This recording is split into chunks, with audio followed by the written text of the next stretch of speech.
When considering a life dedicated to service within the British royal family, Princess Anne undoubtedly stands out. Known for her tireless work ethic and unique role amidst the opulence and tradition of royalty, Anne's journey isn't without its shadows. Controversies have occasionally dimmed the monarchy's golden image, with some royals facing public scrutiny. But among them, there's one rival who ignites Anne's disdain like no other. Stay tuned as we uncover this individual and reveal shocking details from within the royal family. Before unveiling the one person Princess Anne hates, let's delve into her remarkable identity and discover what makes her a standout figure in the royal family. Princess Anne, a legacy of duty and diplomacy. Born on August 15, 1950, Clarence House in London, England, Princess Anne was the only daughter of Queen Elizabeth II and Prince Philip, Duke of Edinburgh. She entered the world as third in line to the British throne, just behind her mother and older brother Charles, who later became King Charles III. Her place in the line of succession shifted to second in 1952, following her grandfather's passing and her mother's ascension. From the outset, Anne showed a remarkable sense of duty that distinguished her. Unlike her older brother Charles and younger brother Andrew, she seemed less drawn to the limelight and more focused on getting things done. This early dedication set the stage for her lifelong commitment to public service. Educated at Benenden School, Anne began her royal duties upon reaching adulthood. By 1968, she had completed her studies with impressive academic credentials. She dove into royal engagements at the young age of 18, marking the start of a career dedicated to service and responsibility. In 1987, she was honored with the title Princess Royal, a distinction she holds for life. Despite being born into privilege, Anne's focus has always been on the work at hand, leaving a lasting legacy of service and dedication to the crown and her country.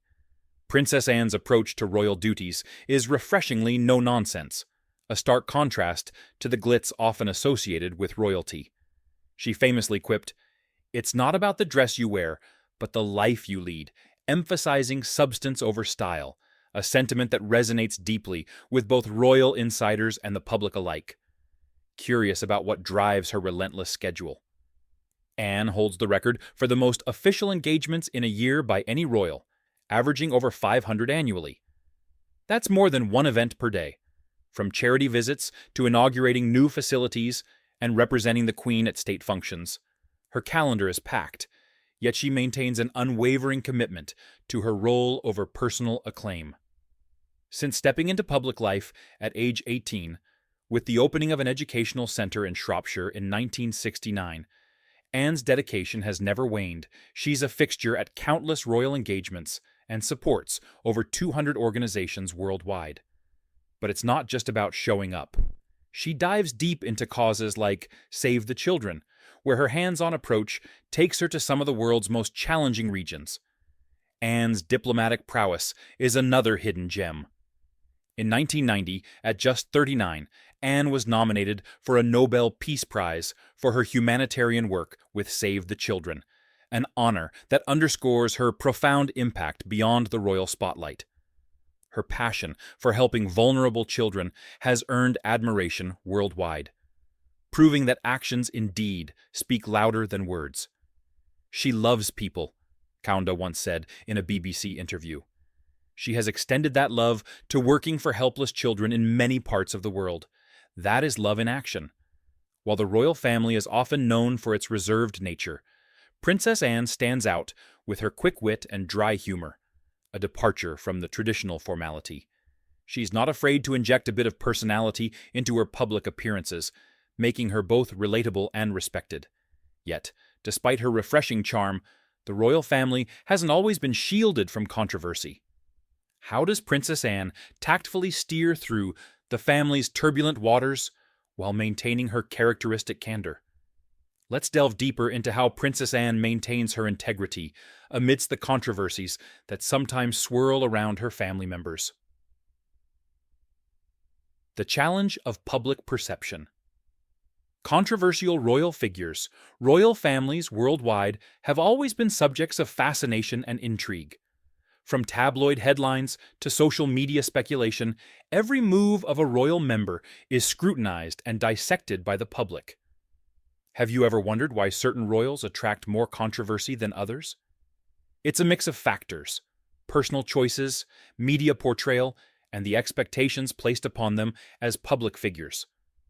Within the British monarchy, there have been figures who, despite their titles and lineage, have faced public backlash and controversy. Whether it's scandals, divorces, or controversial statements, these incidents have shaped public perception. Imagine being in their shoes, balancing personal freedoms with the responsibilities of representing an ancient institution. Princess Anne has long had first-hand experience navigating the intricacies of royal circles.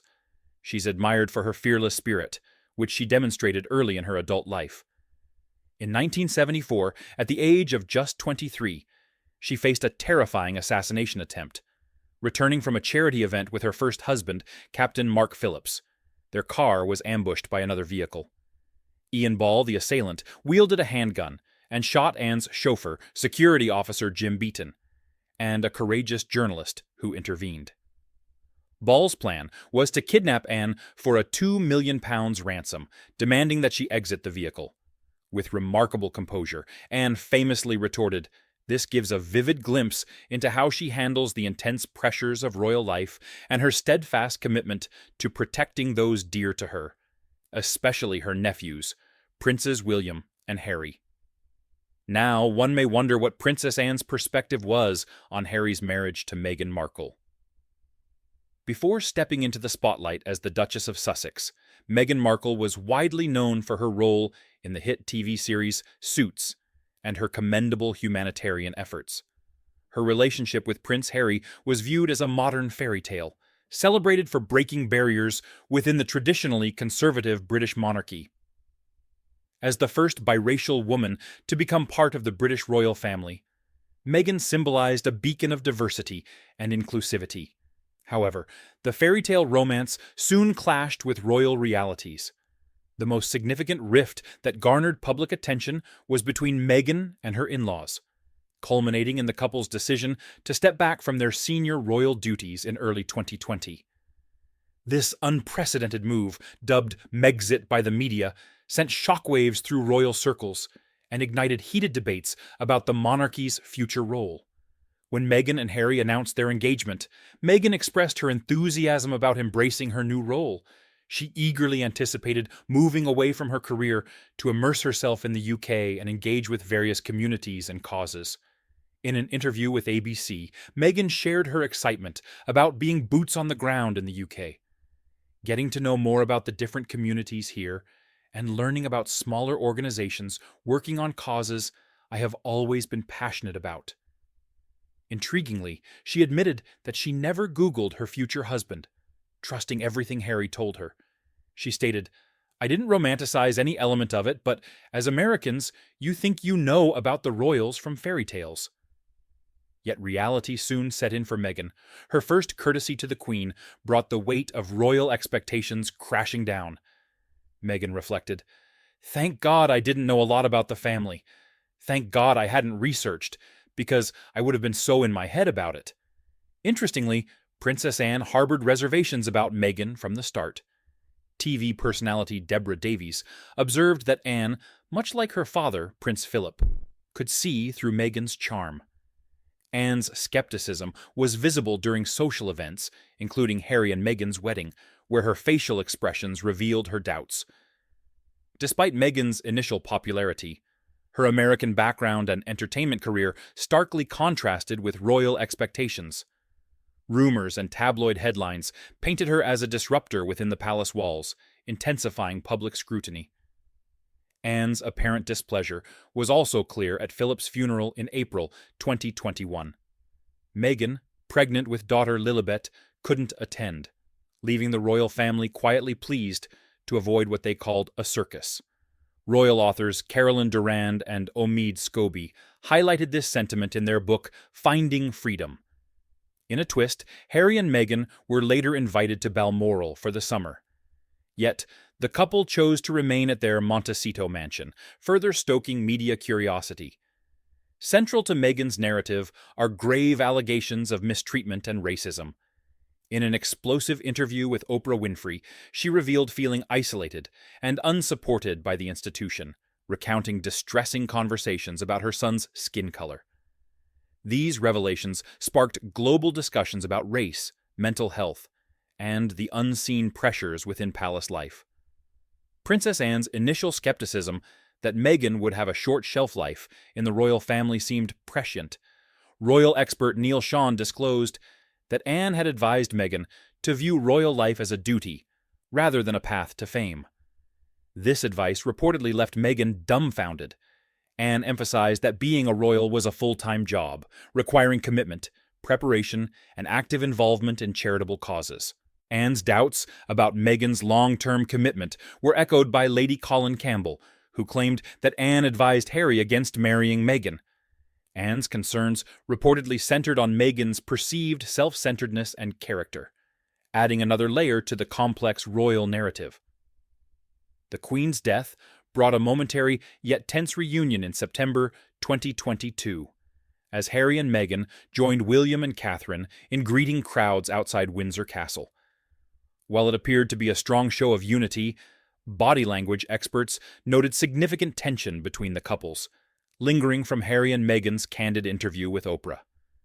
The event also offered another glimpse into the strained dynamics between Harry, Meghan, and other royal family members, including Princess Anne. Meghan Markle's journey within the British royal family has been anything but straightforward. Her experiences continue to fuel conversations about tradition, identity, and the evolving role of the monarchy in the 21st century. Sarah Ferguson, the unconventional Duchess. Sarah Ferguson, affectionately known as Fergie, has always stood out as an unconventional figure within the British royal family. Born Sarah Margaret Ferguson on October 15, 1959, she is not just an author, philanthropist, and television personality, but also a significant member of the extended British royal family. Fergie's lineage is traced back to King Charles II of England through 3 of his illegitimate children, and to various other noble families. Her marriage to Prince Andrew, the second son of Queen Elizabeth II and younger brother of King Charles III, brought her into the royal spotlight. Interestingly, she and Prince Andrew share common ancestry through the Duke of Devonshire and King James VI and VII, respectively, making their union a blend of royal and noble bloodlines. After their wedding in 1986, the Queen granted Prince Andrew the title of Duke of York, making Fergie Her Royal Highness, the Duchess of York. They went on to have 2 daughters, Princess Beatrice and Princess Eugenie. From day one, her vivacious and spontaneous nature set her apart from the more reserved members of the royal family.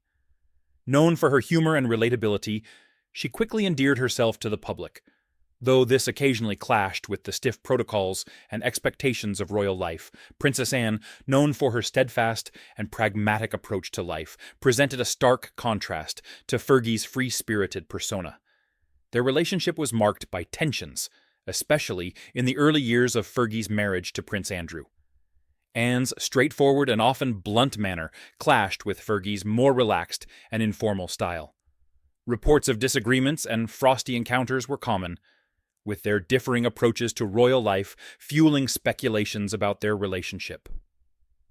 The royal photographer Steve Wood, who spent considerable time around the British royal family, observed that despite Princess Anne's diligent efforts, she often found herself overshadowed by Fergie. This overshadowing seemed to have irked Anne, as she felt her hard work and dedication went unnoticed compared to Fergie's media-friendly persona. Reflecting her frustration, Anne once remarked, "What truly widened the gap between Fergie and Anne was Fergie's handling of media attention." Unlike Anne, who maintained a guarded and private approach, Fergie often found herself at the center of tabloid scandals. Her struggles with the paparazzi, financial issues, and controversial business ventures only served to heighten the tension between the two. Anne's dedication to upholding the dignity of the monarchy contrasted sharply with Fergie's more public and, at times, controversial presence. Sarah Ferguson also had problems in her marriage with Prince Andrew, apart from her issues with Princess Anne. Initially, they captured the public's imagination as a seemingly happy and lively couple. However, according to Fergie, they saw each other for only 40 days a year during the first 5 years of their marriage. The marriage was in trouble by 1991, as Fergie found royal life increasingly difficult. Her friendship with Texan multimillionaire Steve Wyatt gained much publicity, and photographs of Wyatt with Fergie's toddler daughter appeared in newspapers in January 1992. The Duke and Duchess of York announced their separation on March 19, 1992. Following the separation, the palace declared that Fergie would no longer carry out public engagements on behalf of the Queen, and the Queen announced that she would not take responsibility for Fergie's debts. Fergie moved to Remenda Lodge on the Wentworth estate in Surrey, separating her residence from her husband. The most notorious scandal that further strained Fergie's relationship with the royal family came in August 1992, when the British tabloid Daily Mirror published photographs of her with American financial manager John Bryan. The photos, which showed Bryan in a compromising position with Fergie, led to widespread public ridicule. Although French magazine Paris Match was ordered to pay €84,000 in damages for publishing the photos. The damage to Fergie's reputation and royal standing was immense. In March 1993, despite months of speculation that Fergie and Andrew might reconcile, they finalized their formal separation agreement. The final nail in the coffin came when Prince Andrew's aunt, Princess Margaret, sent Fergie a letter expressing her disdain. "You have done more to bring shame on the family than could ever have been imagined." Fergie and Andrew mutually decided to divorce, officially ending their tumultuous marriage. Financial difficulties plagued Fergie post-divorce. Though she claimed she received €15,000 per year as a divorce settlement, it was later revealed that she received €350,000 in cash, €500,000 from the Queen to buy a house for her and the children, and a monthly allowance that, by 2010, was estimated to have reached €500,000 in total. What remains particularly intriguing is the fact that, despite their divorce, Sarah Ferguson and Prince Andrew have maintained a close and unusual living arrangement for more than 3 decades. They are often seen together at various family events, sparking ongoing speculation about the nature of their post-divorce relationship. Their continued cohabitation is remarkable, considering the scandals and public scrutiny that surrounded their union. After the divorce, Fergie reinvented herself through charitable work, writing, and public speaking. She has continuously strived to carve out an independent identity while maintaining ties to the royal family. Cherie Blair. A clash of personalities.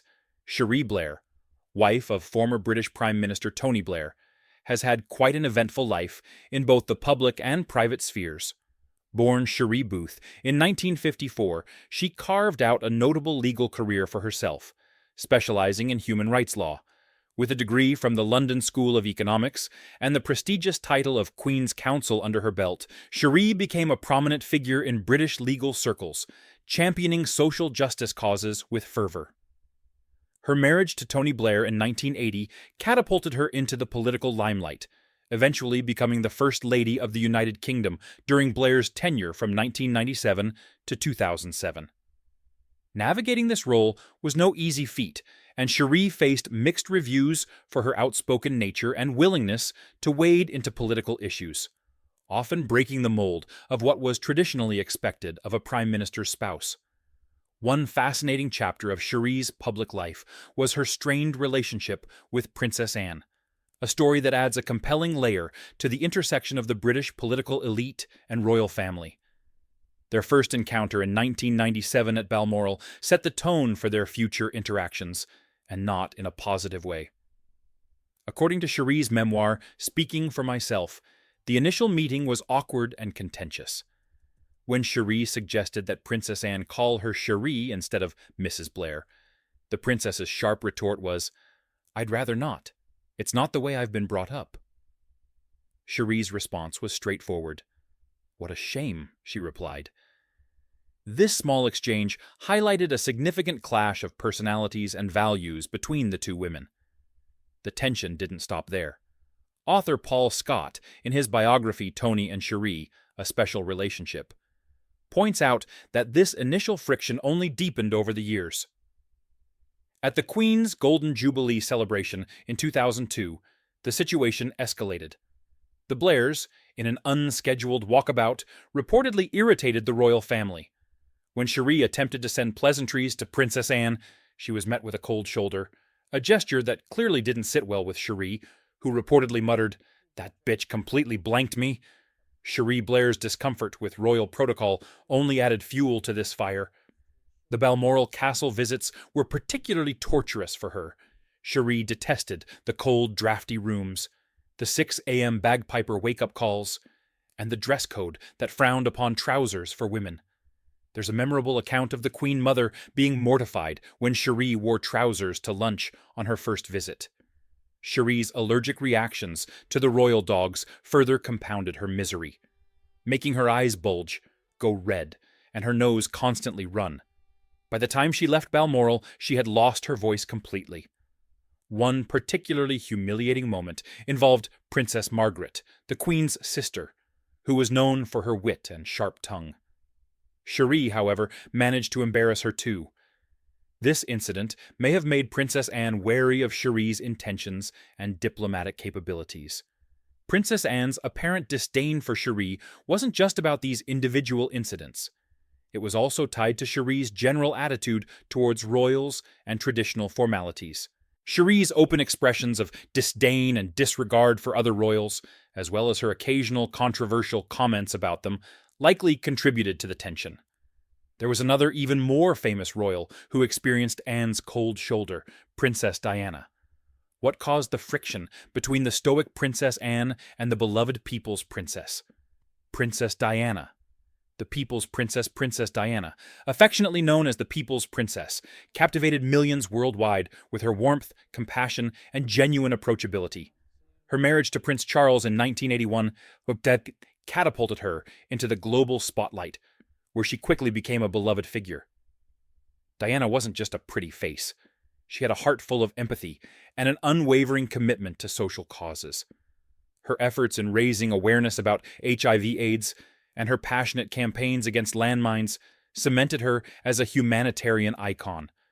People from all walks of life felt an instant connection with her, solidifying her legacy as an approachable royal figure. Yet despite her glowing public image, behind the palace walls, things weren't always so rosy, especially when it came to her relationship with her sister-in-law, Princess Anne. On the surface, they had little in common. Diana was all charm and charisma, the darling of the media, effortlessly drawing attention wherever she went. Anne, on the other hand, was steadfast and pragmatic, deeply rooted in tradition and duty. Anne raised her eyebrows at Diana's fashion-forward choices and her tendency to bask in the spotlight, finding the media frenzy surrounding Diana's glamorous image unbecoming of a royal.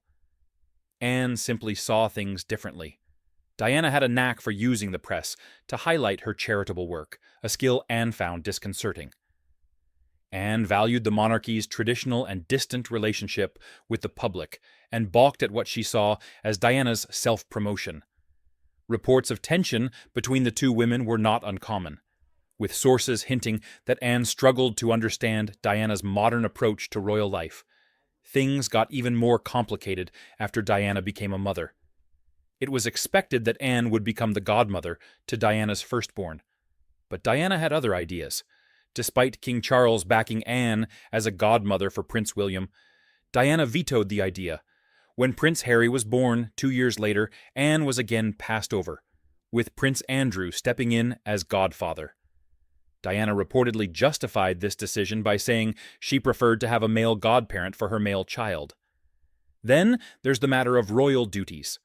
Anne, often dubbed the hardest-working royal, made significantly more public appearances than Diana in the 1980s. But the media's focus was squarely on Diana.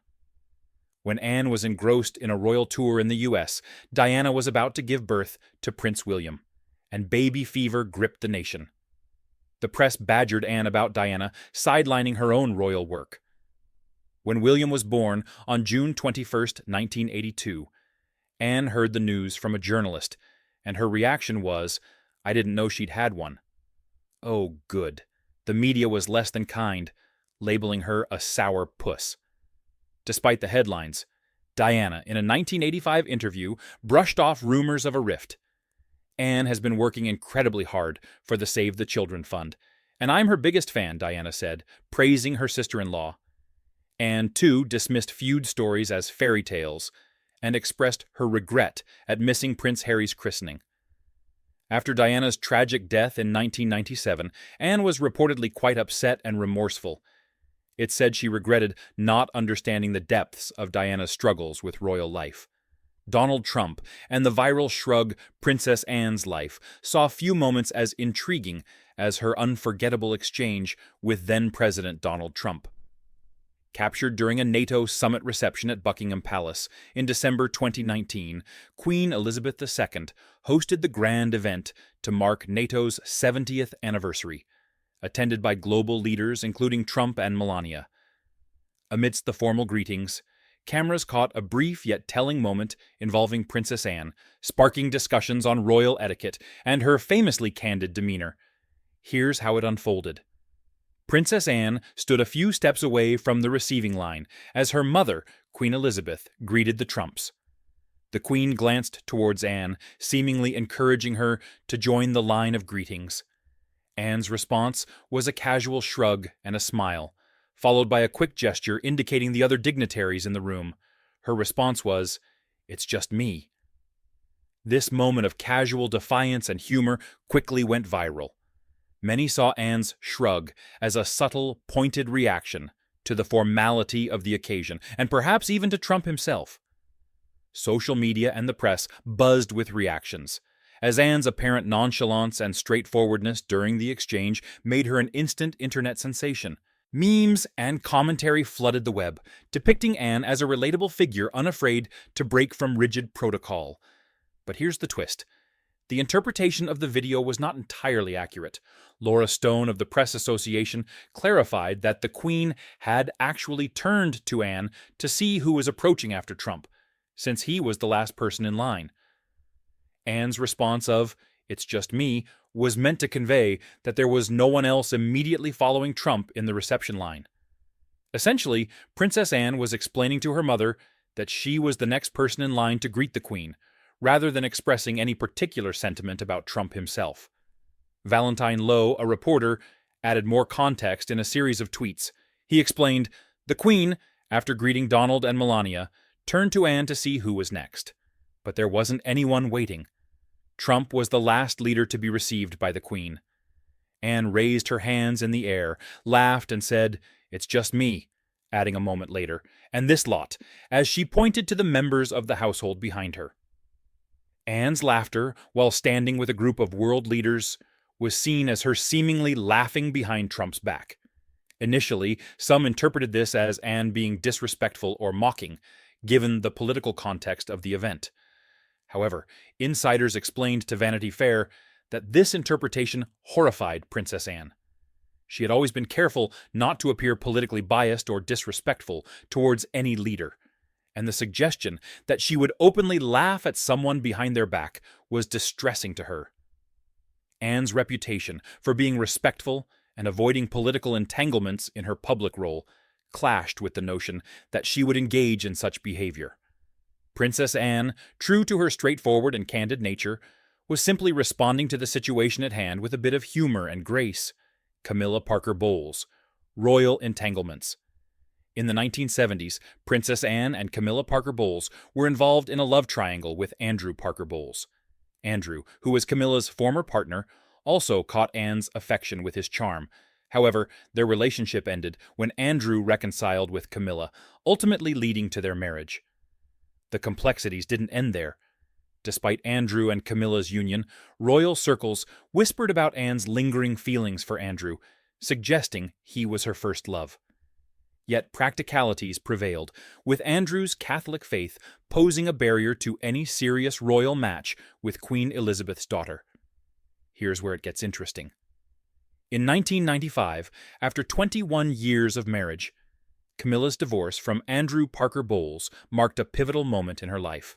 A decade later, she married Prince Charles, Anne's brother, thereby becoming the Duchess of Cornwall. This union sparked mixed reactions within the royal family. Princess Anne reportedly exhibited a reserved attitude towards Camilla on multiple occasions, reflecting underlying tensions within the family dynamic. One such instance allegedly occurred at a coronation dinner, where tensions flared over Camilla's new title. Reports indicate that Anne confronted Camilla, highlighting that despite her title as the Queen Consort, the British public would never recognize her as the true queen. Over time, despite initial friction, observers of the royal family have noted a gradual improvement in Anne and Camilla's relationship. As Camilla adapted to her position alongside King Charles and eventually prepared to become Queen Consort upon his ascension, the dynamics within the royal household appeared to evolve. Anne's demonstrated acceptance and the visible easing of public tensions indicate a maturation in their interpersonal dynamics, reflecting a deeper understanding and mutual respect between the two women within the royal family structure. What is your take on Princess Anne's personality? Share your thoughts in the comments below. Don't forget to like and subscribe for more content. If you enjoyed this video, click on the next video on your screen. Thanks for watching.